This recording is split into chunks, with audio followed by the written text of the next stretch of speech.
नमस्कार, आप देख रहे हैं स्पेशल रिपोर्ट। आपके साथ मैं हूं अंजना ओम कश्यप। अब शुरुआत एक ऐसी खबर से जिसे सुनकर आप दंग रह जाएंगे। जी हां, दुनिया दंग रह गई आज इस खबर को देखकर। इजिप्ट एयरलाइंस के एक विमान को हाईजैक किया जाता है, जिसके बाद जानकारी ये आती है कि दरअसल जिस सिरफिरे ने इसे हाईजैक किया है उसकी सोच कुछ और ही थी, मंशा कुछ और ही थी। सिरफिरा कह लीजिए, आशिक कह लीजिए, आतंकी कह लीजिए। डर गए थे लोग शुरू में। देखिए,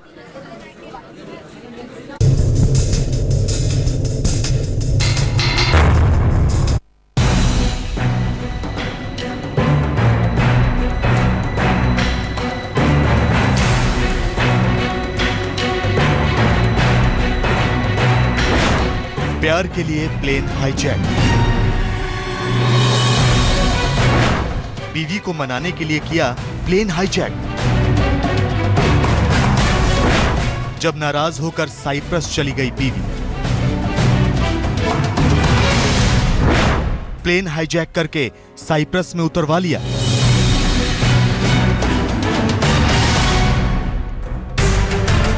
मिस्र की इजिप्ट एयरलाइंस का प्लेन हाईजैक होता है। दुनिया भर में सनसनी फैल जाती है। किसी को कुछ पता नहीं था कि अगले पल क्या होने वाला है। विमान को हाईजैक करने वाला आतंकी 62 लोगों को ले जा रही मिस्र की इस फ्लाइट को साइप्रस में लैंड करवाता है। अब एक तरफ मिस्र की धड़कनें बढ़ रही थीं और दूसरी तरफ साइप्रस की भी। आतंकी धमकी देता है कि किसी ने भी कुछ भी किया तो प्लेन को उड़ा देगा, विमान में धमाका कर देगा। साइप्रस के लरनाका एयरपोर्ट पर इजिप्ट एयरलाइंस के हाईजैक विमान LS-181 की तस्वीरें आप भी देख सकते हैं। हाईजैक विमान के चारों तरफ एयरपोर्ट पर सन्नाटा पसरा है। इजिप्ट एयरलाइंस की यह फ्लाइट मिस्र के अलेक्जेंड्रा से काहिरा जा रही थी। टेक ऑफ कंट्रोल के बाद ही ट्रैफिक कंट्रोल ने इमरजेंसी मैसेज भेज दिया। हम आपको बता दें कि अलेक्जेंड्रा से काहिरा की हवाई दूरी 180 किलोमीटर है और ये यात्रा 45 मिनट में पूरी होती है। हाईजैक करने वाला आतंकी फ्लाइट को साइप्रस एयरपोर्ट पर लैंड करवाकर साइप्रस सरकार से बातचीत का प्रस्ताव रखता है। आतंकी ये संदेश भी भेजता है कि उसने सुसाइड बेल्ट बांध रखी है, अगर कोई भी एक्शन हुआ तो प्लेन में धमाका कर देगा। वो सिक्योरिटी फोर्सेस को प्लेन से दूर जाने के लिए कहता है। इस बीच साइप्रस एयरपोर्ट पर सभी फ्लाइट के रूट बदल दिए जाते हैं। एयरपोर्ट को बंद कर दिया जाता है। इस हाईजैक ने चिंता इसलिए और बढ़ा दी थी क्योंकि साइप्रस मेडिटेरियन समुद्र और सीरिया के बीच का आइलैंड है और सीरिया में बगदादी के आतंकियों का सबसे आसान रास्ता भी। हाईजैक प्लेन से आतंकी ने फेंका अरबी में लिखा लेटर। आतंकी ने अपनी पत्नी के नाम लिखा लेटर। आतंकी ने कहा यह खत उसकी पत्नी तक पहुंचाया जाए। कहा जा रहा है कि प्लेन हाईजैक करने वाले आतंकी की पत्नी साइप्रस में रहती है। इसी बीच आतंकी के नाम का भी खुलासा होता है। जी हां, प्लेन हाईजैक करने वाले आतंकी का नाम है सैफ अल-दीन मुस्तफा। इसके बाद साइप्रस के राष्ट्रपति निकोस अनास्तासिए दुनिया को जानकारी देते हैं। ये कोई आतंकवादी घटना नहीं है। रिपोर्टों के मुताबिक प्लेन हाईजैक करने वाला आतंकी अपनी नाराज पत्नी से बात करना चाहता था। वो इस वक्त साइप्रस में है। लेकिन आतंकी सैफ अल-दीन मुस्तफा ने कैसे प्लेन हाईजैक किया? उसके पास कितना विस्फोटक था? सुसाइड बेल्ट की सच्चाई क्या थी? विमान में सवार 62 यात्रियों का क्या है? हम आपको इस हाईजैक विमान की पूरी कहानी दिखाएंगे। क्या आतंकी ने सिर्फ पत्नी को मनाने के लिए यह विमान हाईजैक किया या फिर कोई और भी मकसद था? खुलासा अभी बाकी है। आज तक ब्यूरो। किसी को यकीन नहीं हो पा रहा था कि पूर्व पत्नी के लिए कोई प्लेन हाईजैक कर सकता है। साइप्रस सरकार को चिट्ठी लिखकर अपनी पत्नी को बुलवाने के लिए शख्स ने कहा। पहले जब प्लेन पर चढ़ा उसके बाद तमाम लोगों को निकालता चला गया। दुनिया चौंक रही थी कि आखिर ये शख्स चाहता क्या है।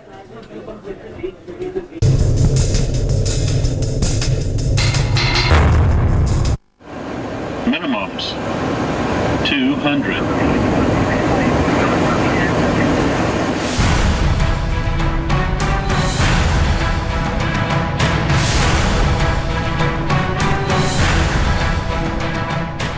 साइप्रस रेडियो से दुनिया को एक बेहद चौंकाने वाली खबर मिलती है।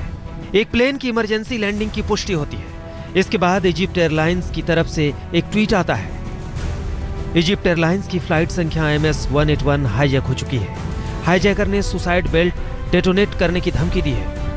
इसके बाद तो मानो जैसे मिस्र से लेकर साइप्रस तक दहशत दौड़ जाती है, क्योंकि इस विमान में 56 यात्रियों और 6 क्रू मेंबर समेत कुल 62 लोग सवार थे। एक ऑफिसर के मुताबिक पता चलता है कि इजिप्ट एयरलाइंस के इस प्लेन में 1 से ज्यादा आतंकी हो सकते हैं, लेकिन थोड़ी देर में साफ हो जाता है कि विमान को हाईजैक करने वाला सिर्फ एक ही आतंकी है, सैफ अल-दीन मुस्तफा।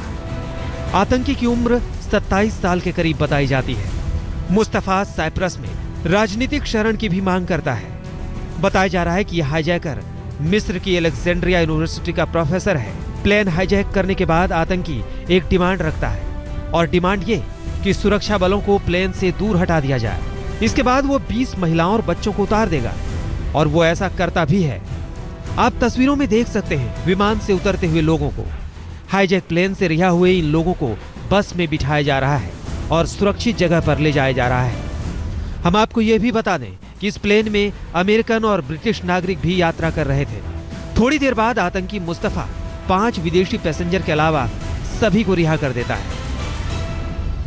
इस बीच हाईजैक से जुड़ी जानकारी के लिए इमरजेंसी कॉल सेंटर बना दिए जाते हैं।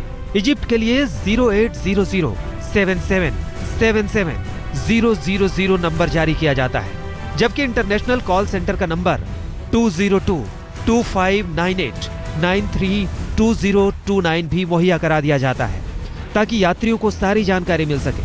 प्लेन में 26 विदेशी थे, जिनमें 8 अमेरिकी, 4 ब्रिटिश, 4 हॉलैंड के, 2 बेल्जियम के, 1 फ्रांस का, 1 इटली का, 2 ग्रीस के और 1 सीरिया का यात्री था।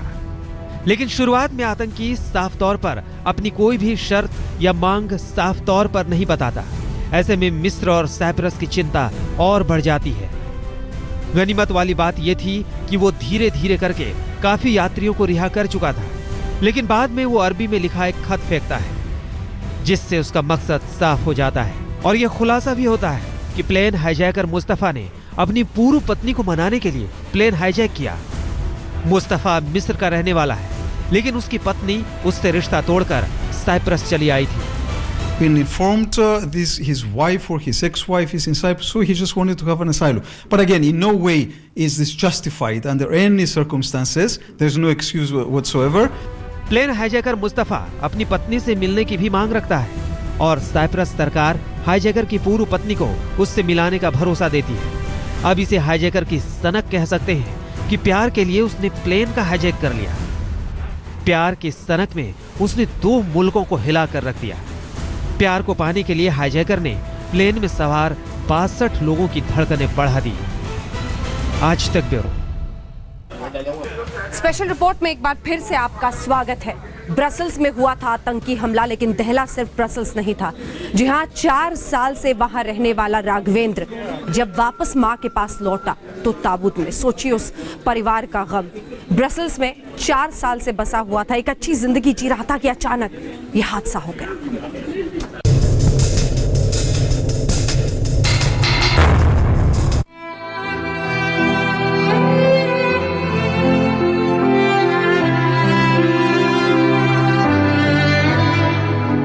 एक हिंदुस्तानी की मौत पर देश की आंखें नम हैं। बगदादी के आतंक ने एक भारतीय परिवार से उनका लाल छीन लिया।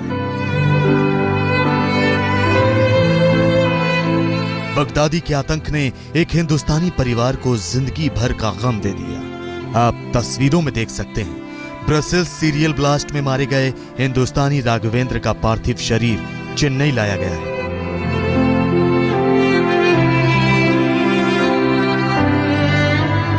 बगदादी के आतंक ने एक पत्नी का सुहाग छीन लिया। बगदादी के आतंक ने एक मां से उसका बेटा छीन लिया। राघवेंद्र के परिवार में मातम है। दोस्त, रिश्तेदार, पड़ोसी, हर कोई राघवेंद्र को याद कर रहा है। हिंदुस्तान से करीब 6500 किलोमीटर दूर सीरियल ब्लास्ट बेल्जियम की राजधानी ब्रसेल्स में हुए, लेकिन धमाकों का दर्द हिंदुस्तान भी झेल रहा है। ब्रसेल्स सीरियल ब्लास्ट में राघवेंद्र गणेशन की मौत।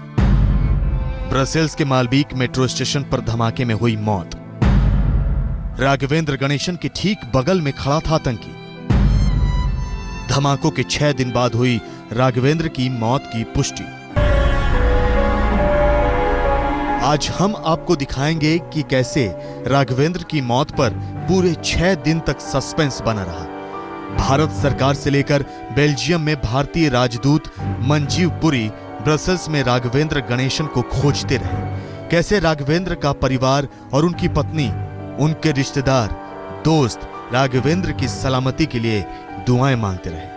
आज हम आपको राघवेंद्र गणेशन के गायब होने से लेकर राघवेंद्र की मौत की पुष्टि तक पूरी कहानी आपको दिखाएंगे। उससे पहले आपको दिखाते हैं ब्रसेल्स में ISIS के आतंक का वो खौफनाक मंजर, जब सीरियल धमाकों से न सिर्फ ब्रसेल्स दहल उठा बल्कि समूचा यूरोप थर्रा उठा।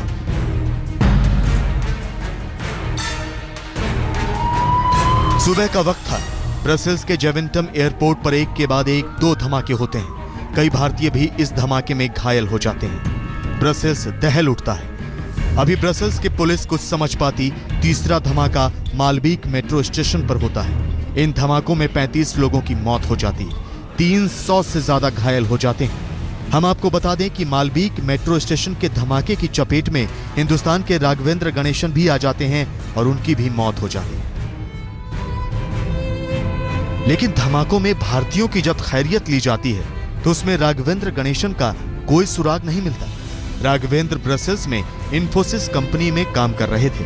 पेशे से इंजीनियर राघवेंद्र की तलाश तेज होती है और फिर एक डेड बॉडी मिलती है।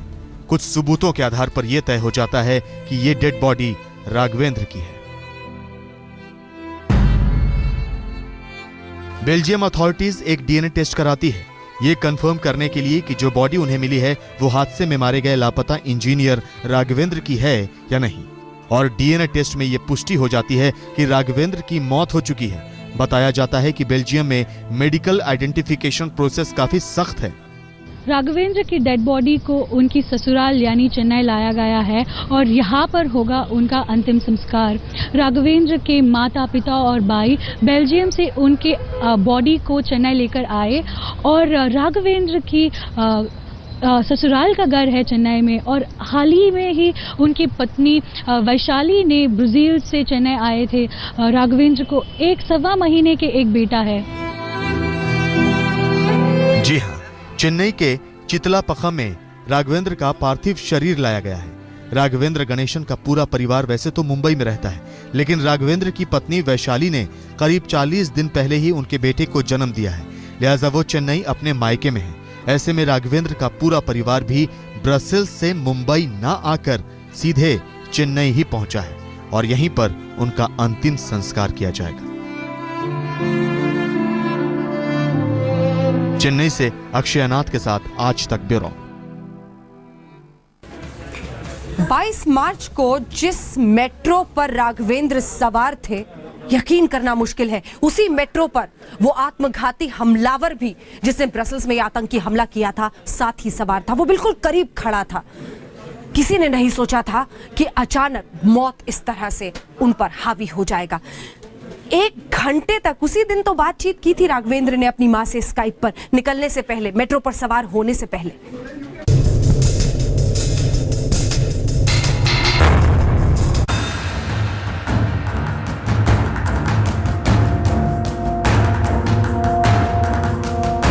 आतंकी धमाका तो बेल्जियम की राजधानी ब्रसेल्स में हुआ, लेकिन कलेजा छलनी तो हिंदुस्तान का भी हो गया। इन्फोसिस के कर्मचारी राघवेंद्र गणेशन अब सिर्फ यादों में है। जब बेल्जियम गए थे तो आंखों में सतरंगी सपने थे, परिवार बेहद खुश था, लेकिन अब चारों तरफ मातम है। उनका शव जब चेन्नई पहुंचा तो जैसे हाहाकार मच गया। मुंबई से सटे भायंदर के निर्मल पार्क की इस इमारत से राघवेंद्र की यादें जुड़ी हुई हैं। यहीं पर राघवेंद्र का बचपन बीता था। ब्रसेल्स के धमाकों में राघवेंद्र गणेशन के मारे जाने की खबर जब यहां पहुंची तो आसपास का माहौल गमगीन हो गया। किसी को यकीन नहीं हो रहा है कि राघवेंद्र के साथ ऐसी अनहोनी हो गई। दोस्तों के जहन में राघवेंद्र की यादें सरगोशी कर रही हैं। कहा जाए तो बचपना हमारा सबका साथ में ही गुजरा है। हमारा राजू, ऐसे राघवेंद्र, हम उन्हें प्यार से राजू बुलाते थे। किसी से कोई झगड़ा नहीं, बहुत प्यार से रहता था सबके साथ। एक दुख है कि इतना अच्छा। 22 मार्च को बगदादी के गुर्गों ने एयरपोर्ट पर धमाका करके ब्रसेल्स को दहलाया था। दूसरा धमाका एयरपोर्ट के पास मालबीक मेट्रो स्टेशन के पास मेट्रो ट्रेन में हुआ था। इसी धमाके में राघवेंद्र गणेशन की जिंदगी खत्म हो गई। राघवेंद्र की मां के मुताबिक राघवेंद्र अक्सर मेरोड और पार्क स्टेशन के बीच मेट्रो से सफर करते थे। 22 मार्च को राघवेंद्र जिस मेट्रो में सफर कर रहे थे उसी में आतंकी खालिद बकरोई भी था। बीच सफर में खालिद बकरोई राघवेंद्र की बगल में आकर खड़ा हो गया था। खालिद बकरोई ने मेट्रो में अचानक धमाका कर दिया। इस धमाके में 20 लोगों की जान चली गई। इसमें राघवेंद्र गणेशन भी शामिल थे। राघवेंद्र पिछले 4 साल से बेल्जियम में रह रहे थे। उनकी पत्नी वैशाली अपने 40 दिन के बेटे के साथ चेन्नई में रहती हैं, जबकि राघवेंद्र की मां अन्नपूर्णा गणेशन मुंबई में रहती हैं। जिस रोज ब्रसेल्स में धमाके हुए थे उसी रोज भारतीय समय के मुताबिक दोपहर 12:30 बजे राघवेंद्र की स्काइप पर अपनी मां अन्नपूर्णा से बात हुई थी। घंटे भर तक बात चली। इसके बाद राघवेंद्र काम पर चले गए। राघवेंद्र गणेशन की मौत से ठीक 15 मिनट पहले उनकी मां अन्नपूर्णा के उनके साथ बातचीत हुई थी और मां को क्या पता कि वो है उनकी आखिरी मुलाकात उनके बेटे के साथ। उनका बेटा चंद लम्हों बाद दुनिया छोड़कर चला जाएगा। परिवार में मातम पसरा है। घंटे भर बाद जर्मनी से राघवेंद्र के भाई ने फोन करके मां को बताया कि ब्रसेल्स में ब्लास्ट हो गया है। उसके बाद से ही राघवेंद्र का फोन स्विच ऑफ है। राघवेंद्र आतंकवादियों की बेरहम साजिश का शिकार हो गए। मां ने बेटा खोया तो इन्फोसिस ने भी अपना होनहार प्रोफेशनल खो दिया। कंपनी ने राघवेंद्र की मौत पर दुख जताते हुए अपने बयान में कहा है, बेहद दुख के साथ हमें कंफर्म करना पड़ रहा है कि ब्रसेल्स के ब्लास्ट में हमारे एम्प्लॉय राघवेंद्र गणेशन की मौत हो गई है। दुख के इस वक्त में हम उनके और ब्लास्ट के अन्य लोगों की फैमिली के साथ हैं। जितना हो सकेगा राघवेंद्र के परिवार की मदद की जाएगी। बगदादी के नफरत के शोलों में ब्रसेल्स जल गए। कितने बेकसूर लोगों की जान चली गई। जाने कितनी माताओं की कोख सूनी हो गई। कितनों के सुहाग उजड़ गए। ब्रसेल्स में हुए धमाकों के जख्म बहुत गहरे हैं। बरसों तक ये यूं ही रिश्ते रहेंगे। चेन्नई से अक्षयनाथ और मुंबई से एजाज खान के साथ आज तक ब्यूरो। ब्रसेल्स के साथ एक अलग सा रिश्ता है हिंदुस्तान का। हजारों भारतीय वहां पर रहते हैं, राघवेंद्र की तरह, जो एक जिंदगी, खूबसूरत सी जिंदगी बिताने के लिए ब्रसेल्स जैसे शहरों में रहते हैं। लेकिन हिंदुस्तान भी आतंक को न जाने कितने बरसों से झेल रहा है और इसीलिए एक अजीब सा दर्द का रिश्ता जैसे दोनों देशों में कायम हो रहा हो। प्रधानमंत्री नरेंद्र मोदी भी वहां पर बुधवार को पहुंच रहे हैं। श्रद्धांजलि सभा जो इन पीड़ितों के लिए और गुजर गए लोगों के लिए आयोजित की जा रही है, उसमें वो खुद शरीक होंगे।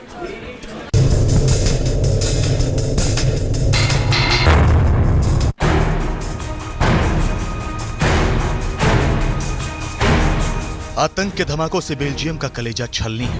बेल्जियम से लेकर हिंदुस्तान तक इस दर्द की तासीर दिखाई दे रही है। शानदार इमारतों के लिए दुनिया भर में मशहूर ब्रसेल्स में हजारों भारतीय रहते हैं। 22 मार्च को मालवीक मेट्रो स्टेशन के पार मेट्रो में हुए आतंकी धमाके में जहां इन्फोसिस कर्मचारी राघवेंद्र की जान चली गई, वहीं एयरपोर्ट पर हुए आतंकी धमाकों में जेट एयरवेज के चालक दल के सदस्य निधि चापेकर और अमित मोटवानी बुरी तरह जख्मी हुए। ब्रसेल्स के इस दर्द पर मरहम रखने के लिए प्रधानमंत्री नरेंद्र मोदी बुधवार को ब्रसेल्स में होंगे। प्रधानमंत्री ब्रसेल्स में होने वाले यूरोपीय यूनियन की समिट में हिस्सा लेने ब्रसेल्स पहुंच रहे हैं। बुधवार को ब्रसेल्स के ब्लास्ट में मारे गए लोगों के लिए श्रद्धांजलि सभा का आयोजन किया गया है। प्रधानमंत्री नरेंद्र मोदी इस श्रद्धांजलि सभा में शिरकत करेंगे। पूर्व मुख्यमंत्री हरीश जी, क्यों नहीं आप अपने घर को संभाल पाए? कैसे हुआ ये सब? देखिए, जब निरंकुश हो